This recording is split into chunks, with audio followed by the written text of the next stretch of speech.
Hello everyone, this is Anjali और स्वागत है आपका मेरे चैनल लर्न विद अंजलि में। इस वीडियो में हम डिस्कस करने वाले हैं वाटर बोर्न डिजीज के बारे में। So we will gonna discuss about objective type question. We will discuss about various water borne diseases. So water borne disease जो है वो कई बार एग्जाम में match the following assertion reason और सेंटेंसेस की फॉर्म में ये कई बार क्वेश्चन आ चुके हैं। तो देखते हैं कि किस तरीके के क्वेश्चन आए हैं और किस तरीके के क्वेश्चन आ सकते हैं इन्वायरमेंट के कॉम्पिटेटिव एग्जाम में।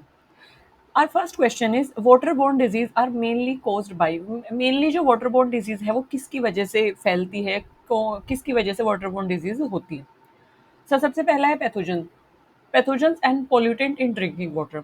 तो वाटर बोर्न डिजीज जो है वो वाटर एक तरीके से उसका मेन कैरियर है, ये तो हमें पता है क्योंकि वाटर बोर्न डिजीज है। बट मेन वाटर में क्या होगा जिसकी वजह से वाटर बोर्न डिजीज होगी। सो वो स्प्रेड होती है या तो वाटर में जो है बायोलॉजिकल एजेंट्स हो जिन्हें पैथोजेंस कहा जाता है, जो कि डिजीज कोजिंग होते हैं। तो डिजीज कोजिंग जो बायोलॉजिकल एजेंट्स हैं उनको पैथोजेंस कहा जाता है, उनका ये नाम है, आप ध्यान रखेंगे। दूसरा है कि एबायोटिक फैक्टर्स हो सकते हैं जैसे कि हैवी मेटल्स, तो पॉल्यूटेंट्स हो सकते हैं। हालांकि पॉल्यूटेंट पैथोजेंस को भी कहा जाता है, बट पैथोजेंस क्योंकि बायोटिक हैं तो इसलिए they are considered as biological agent. So biological agent यानी कि पैथोजेंस और पॉल्यूटेंट्स ड्रिंकिंग वाटर में होने से वाटर बोर्न डिजीज होती हैं। अगर वाटर हमारे कांटेक्ट में आता है, लाइक हम उसको इंजेस्ट करते हैं, हम उसको पी लेते हैं, सो कॉन्टेमिनेटेड वाटर को, तो इसकी वजह से हमारी बॉडी में बहुत सारी डिजीज हो जाती है। Cholera is caused by, cholera जो है it is a water borne disease. So वो किस की वजह से होती है, व्हाट काइंड ऑफ, किस बैक्टीरिया की वजह से एक तरीके से ये डिजीज होती है। आपको ये भी याद रखना जरूरी है कि जिसकी वजह से होती है वो बैक्टीरिया है, वायरस है, फंजाई है या एल्गी है, वो व्हाट काइंड ऑफ प्रोटोजोआ है, तो वो किस तरीके का माइक्रोब्स है।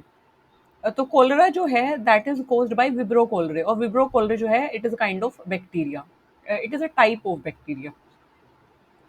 सो कोलरा स्प्रेड होता है कॉन्टेमिनेटेड वाटर से, अगर वाटर कॉन्टेमिनेटेड है बैक्टीरिया यानी विब्रो कोलरे से, जिसकी वजह से आपको क्या देखने को मिलता है, आपको कुछ डायरिया देखने को मिलता है, डिहाइड्रेशन देखने को मिलता है। सो ये डिजीज के सिम्टम्स है जो आपकी बॉडी में देखने को मिलते हैं। Next we have typhoid fever. Typhoid जो फीवर है वो ट्रांसमिट होता है कॉन्टामिनेटेड वाटर से, कॉन्टामिनेटेड फूड से। अब यहाँ पे पूछा गया ट्रांसमिट होता है, ट्रांसमिशन का जो सोर्स है वो क्या है, ट्रांसमिशन का जो मीडियम है वो क्या है। So that is contaminated and food and water. तो अगर वाटर में सल्मोनेला टाइफी है, ये भी आप ध्यान रखेंगे किसकी वजह से होता है, ये होता है सल्मोनेला टाइफी नामक बैक्टीरिया की वजह से। अगर वो बैक्टीरिया फूड में या वाटर में प्रेजेंट है, फूड में कैसे आएगा, अगर हम कॉन्टामिनेटेड वाटर से फूड को प्रिपेयर करें तो फूड में भी आएगा, या हम पानी अगर डाल रहे हैं सिंपली कुक करने के लिए। सो बेसिकली कॉन्टामिनेटेड वाटर और फूड से सल्मोनेला टाइफी अगर हमारी बॉडी में जाता है तो उसकी वजह से हमें टाइफाइड फीवर होता है। विच प्रोटोजोआ पैरासाइट कोज गियार्डिसिस, ए वाटर बोर्न डिजीज। अब एक डिजीज है गियार्डिसिस। गियार्डिसिस किसकी वजह से होती है, ये होती है प्रोटोजोआ की वजह से, इसको आप याद रखेंगे, क्योंकि हर डिजीज बैक्टीरिया की वजह से नहीं होगी, हर डिजीज वायरस की वजह से नहीं होगी। So giardiasis caused by protozoa. So protozoa की वजह से होती है, किस प्रोटोजोआ की वजह से, नाम है इसका ग्यार्डिया लैम्ब्लिया। सो ग्यार्डिया लैम्ब्लिया जो है वो इन्फेक्ट करता है हमारी आंत को यानी इंटेस्टाइन को। जिसकी वजह से इट लीड्स टू डायरिया और abdominal cramps after drinking contaminated water. अगर वाटर में ग्यार्डिया लैम्ब्लिया यानी कि ये ग्यार्डिया लैम्ब्लिया नामक प्रोटोजोआ प्रेजेंट है, तो उसकी वजह से वो हमारी जब बॉडी में हम वाटर को इनटेक करेंगे तो हमारे इंटेस्टाइन में जाएगा, इंटेस्टाइन को इन्फेक्ट करेगा, जिसकी वजह से एब्डोमिनल क्रैम्प होंगे। एब्डोमिनल क्रैम्प का मतलब है पेट में बहुत ज़्यादा आपको जकड़न फील होगी, दर्द फील होगा, डायरिया हो जाएगा। So this kind of disease it cause. तो ग्यार्डिस ध्यान रखेंगे प्रोटोजोआ है, क्योंकि कभी कभी आपको मैच द फॉलोइंग में वो बैक्टीरिया वायरस के नाम देके आपको टाइप पूछ लेते हैं कि बैक्टीरिया है, प्रोटोजोआ या वायरस है। The most effective method to prevent water borne disease, water borne disease को रोकने का सबसे इफेक्टिव मेथड क्या है, that is chlorination and safe water supply. तो पानी को शुद्ध कर दीजिए, डिजीज खुद ब खुद नहीं होगी, क्योंकि पानी को जब आप शुद्ध कर देंगे, जब आप उसको क्लीन कर देंगे, उसको प्योरीफाई कर देंगे, तो बेसिकली प्योरीफिकेशन का जो मतलब है, प्यूरिफाइड वाटर का मतलब ही है कि उसमें से वायरस, उसमें से बैक्टीरिया, प्रोटोजोआ जो भी हैं वो सब किल हो गए हैं, या फिर मैकेनिकली उनको आपको सेपरेट उनको कर दिया गया है। सो क्लोरीनेशन अगर हम करते हैं, सेफ वाटर की सप्लाई करते हैं, सो क्लीन वाटर की सप्लाई हम कैसे कर सकते हैं? फिल्ट्रेशन से कर सकते हैं, क्लोरीनेशन से कर सकते हैं। फिल्ट्रेशन एक फिजिकल मेथड है, क्लोरीनेशन एक केमिकल मेथड है, और सैनिटेशन यानी कि आसपास साफ सफाई रख के, यानी कि पानी के आसपास जो हम क्लीन इन्वायरमेंट अगर रखेंगे तो उसमें कोई भी बैक्टीरिया ग्रो नहीं करेगा। सो इसकी वजह से इससे हम डिजीज आउटब्रेक को प्रिवेंट कर सकते हैं। Which of the following is a viral waterborne disease? इसमें से कौन सी ऐसी वाटरबोर्न डिजीज है जो कि लाइक वायरस से होती है? अब वायरल यहाँ पे आप ध्यान रखेंगे, यहाँ पे वायरल वो रील जो वायरल होती है उनकी बात नहीं हो रही है, ठीक है। सो यहाँ पे जो वायरल की बात हो रही है, दैट दैट इज वायरस से इसका मतलब है। वायरल से मतलब यहाँ पे वायरस से है। सो हेपेटाइटिस ए जो है, hepatitis A is a kind of virus that is spread through injection of contaminated water affecting the liver. अब देखिए यहाँ पे जो भी डिजीज आपको डिस्कस की गई है वो मेनली वाटर से हो रही है, और वाटर कंटामिनेटेड वाटर से जो फूड प्रिपेयर किया गया है फूड से हो रही है, यानी कि कंटामिनेटेड वाटर मेन है, देन फूड, ठीक है। सो कॉन्टामिनेट अगर वाटर कॉन्टामिनेटेड है वायरस से एंड तो उसकी वजह से क्या डिजीज होती है? उसकी वजह से डिजीज होती है हेपेटाइटिस ए, सॉरी। सो ये अफेक्ट करती है लिवर को।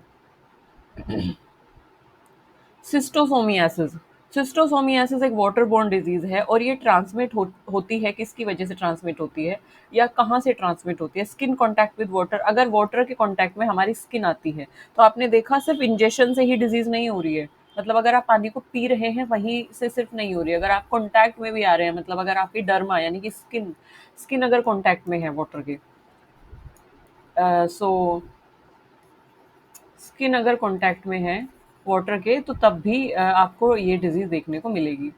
I don't know why this pen is not working. I'm so sorry for the inconvenience that it caused. ये बार बार बंद हो जा रहा है बीच में, आई डोंट नो। सो अगर कॉन्टामिनेटेड वाटर के कांटेक्ट में स्किन आ रही है, यानी कि डर्मा अगर वाटर के कांटेक्ट में आ रही है कॉन्टामिनेटेड वाटर के, so it contain larval forms of the parasite. So ये किसकी वजह से होती है? ये पैरासाइट की वजह से होती है। तो लार्वा जो प्रेजेंट होता है ना, वाटर जो है वो कॉन्टामिनेटेड है। कैसे कॉन्टामिनेटेड है? उसमें ना पैरासाइट्स प्रेजेंट होंगे, पैरासाइट्स के लार्वा प्रेजेंट होंगे। तो जब स्किन उस कॉन्टामिनेटेड वाटर के जो लार्वल फॉर्म में पैरासाइट प्रेजेंट है, ऐसे कॉन्टामिनेटेड वाटर के कॉन्टैक्ट में जब स्किन आती है तो पैरासाइट एंटर्स द बॉडी। तो क्योंकि वो जो पैरासाइट है वो बहुत छोटे हैं, लार्वा फॉर्म में है, लार्वा की स्टेज में है अभी, तो वो पैरासाइट्स जो हैं वो हमारी बॉडी में स्किन के थ्रू एंटर करते हैं, यानी कि एपिडर्मिस जो आउटर लेयर है स्किन की, उसके थ्रू वो हमारी बॉडी में एंटर करते हैं and with infested fresh water, और उसके बाद क्या करते हैं हमारी बॉडी में वो ग्रो हो जाते हैं। तो जो फ्रेश वाटर है अगर वो पैरासाइट से इन्फेस्टेड है, मतलब उसमें लार्वल फॉर्म है पैरासाइट की, अगर स्किन उसके कांटेक्ट में आती है तो वो स्किन में एंटर कर जाते हैं, बॉडी में एंटर कर जाते हैं स्किन के थ्रू। Which Indian programme focus on providing safe drinking water to prevent water borne disease? कौन सा इंडियन प्रोग्राम जो है इस बात पे फोकस करता है कि सेफ ड्रिंकिंग वाटर प्रोवाइड होना चाहिए सभी को, ताकि वाटर बोर्न डिजीज को प्रिवेंट किया जा सके? तो Jal Jeevan mission, Jal Jeevan mission is that Indian programme, इसको आप ध्यान रखेंगे। ओके, जल जीवन मिशन। अब आपको लगेगा कि स्वच्छ भारत भारत अभियान है, नहीं, Swachh Bharat Abhiyan is related to cleanness, sanitation and something, है ना। एयर प्रोग्राम तो आपको पता ही है, क्लीन एयर से रिलेटेड होगा। Green India mission is something related to greenery और something.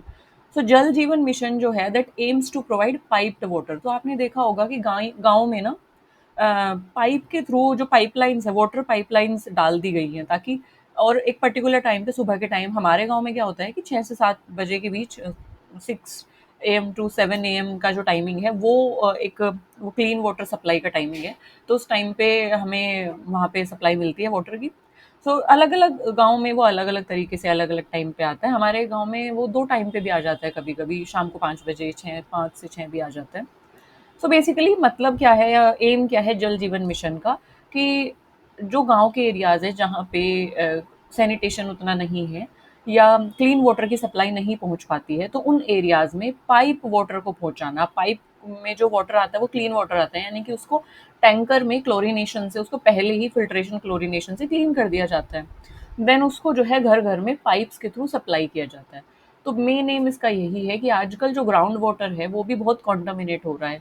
Ground water heavy metal से कॉन्टामिनेट हो रहा है। इसके अलावा जो हम लैंड को पोल्यूट करते हैं उसकी वजह से कॉन्टामिनेशन हो रहा है, इंडस्ट्रियल इफ्लुएंट की वजह से कॉन्टामिनेट हो रहा है।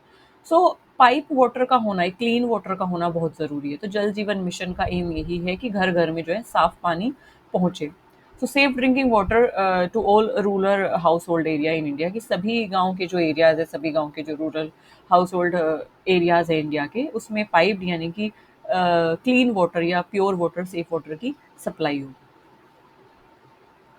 अमीबोइक dysentery is caused by, amoebic dysentery जो है it is a type of waterborne disease, और ये होता है एंटामीबा हिस्टोलाइटिका से। एंटामीबा हिस्टोलाइटिका एक तरीके का प्रोटोजोआ है। तो आप ध्यान रखेंगे, अभी हमने किस किस के बारे में पढ़ा, हमने बैक्टीरिया के बारे में पढ़ चुके हैं, बैक्टीरिया से होती है डिजीज। हेपेटाइटिस ए हमने पढ़ा वायरस से होती है। इसके अलावा हमने पैरासाइट से भी पढ़ा, लार्वल पैरासाइट्स जो जिनकी वजह से सिस्टोसोमियासिस थी। और अब हम पढ़ रहे हैं प्रोटोजोआ से भी होती है। तो protozoa is Entamoeba histolytica, protozoa का नाम है।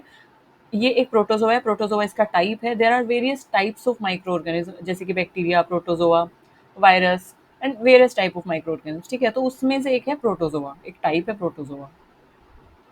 सो प्रोटोजोअन पैरासाइट्स की वजह से ये एंटामीबा हिस्टोलाइटिका जो डिजीज है, जिसको अमोबिक डिसेंट्री भी कहा जाता है। सो एंटामीबा हिस्टोलाइटिका जो है प्रोटोजोआ है, जिसकी वजह से डिजीज हमें हो रही है एमोइबिक डिसेंट्री। एमोइबिक डिसेंट्री इसलिए कहा है क्योंकि ये अमीबा है एक तरीके से। एंटामीबा हिस्टोलाइटिका इसका साइंटिफिक नेम है।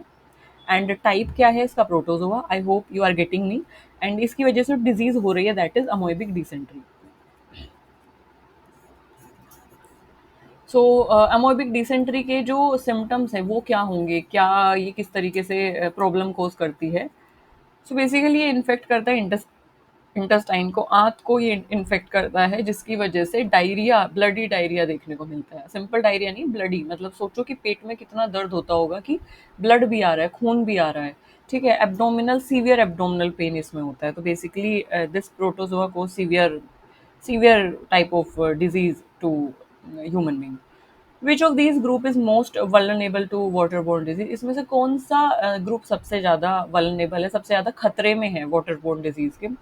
तो एल्डरली एंड चिल्ड्रंस, तो बच्चे जो हैं उनकी इम्यूनिटी कंपैरेटिवली लो होती है। और एल्डर्स जो है वो कहीं ना कहीं, अगर हम सभी ग्रुप से देखें, देखो हेल्दी अडल्ट की बात की गई तो खुद ही हेल्दी है, उसका इम्यून सिस्टम स्ट्रॉन्ग है, तभी तो वो हेल्दी है। एथलीट्स जो है वो हेल्दी होंगे क्योंकि एक्सरसाइज, वर्कआउट वगैरह से जब हम स्वेट करते हैं और जब हम स्ट्रॉन्ग होते हैं तो हम कहीं ना कहीं अपनी इम्यूनिटी को बूस्ट करते हैं। ऑफिस वर्कर्स जो हैं वो भी उतना वल्नरेबल नहीं होंगे कंपेयर्ड टू चिल्ड्रन और एल्डर्स। चिल्ड्रन जो है उनकी इम्यूनिटी जो है वीकर होती है। और एल्डर पीपल जो होते हैं, क्योंकि यहाँ पे कहीं भी हेल्दी मेंशन नहीं किया है, तो इसको हम कंसिडर करेंगे कि उनकी इम्यूनिटी जो है उतनी स्ट्रॉन्ग नहीं है, क्योंकि हेल्दी एडल्ट्स को उन्होंने अलग से मेंशन किया है। So elderly people and children are more susceptible to severe outcomes of waterborne diseases. So this is it in this video. If you have any suggestion, any query regarding waterborne disease, so you can comment me. I'll surely try to answer all the comments. इसमें हमने different type के waterborne disease के बारे में पढ़ा। Majorly जो major disease हैं, जैसे कि अमोबिक डिसेंट्री है, कॉलरा है, and we have typhoid fever, we have giardiasis, we have schistosomiasis, और hepatitis B, hepatitis A. So ये virus, bacteria, protozoa, parasite, different different microorganism की वजह से ये होती हैं। पैरासाइट आप ध्यान रखेंगे, माइक्रोब्स नहीं हैं। माइक्रोब्स वो ऑर्गेनिज्म होते हैं जिनको आप नेकेड आई से नहीं देख सकते, जिनको आपको लेंस या फिर मेनली आपको इलेक्ट्रॉन माइक्रोस्कोप से उसको देखना होता है। सो पैरासाइट्स के जो लार्वा हैं वो नेकेड आई से दिख जाते हैं, इतना कोई प्रॉब्लम वाली बात नहीं है। So this is it in this video. अगर आपको कोई भी चीज़ क्लियर नहीं है तो आप मुझे कमेंट सेक्शन में कमेंट करेंगे। तब तक के लिए धन्यवाद, और चीज़ों को रिवाइज करते रहिए। और मैं आपको सजेस्ट हमेशा करती हूँ कि कॉपी पेन साथ लेके ज़रूर बैठिए, जो भी मैं चीज़ें बताती हूँ उसको नोट डाउन कीजिए, ताकि आपको चीज़ें याद रहे। लिखने से चीज़ें और भी ग्रैस्प होती हैं। So, thank you for joining. See you in the next session. And I hope you learned something new today. Thank you for listening me so patiently. Bye bye.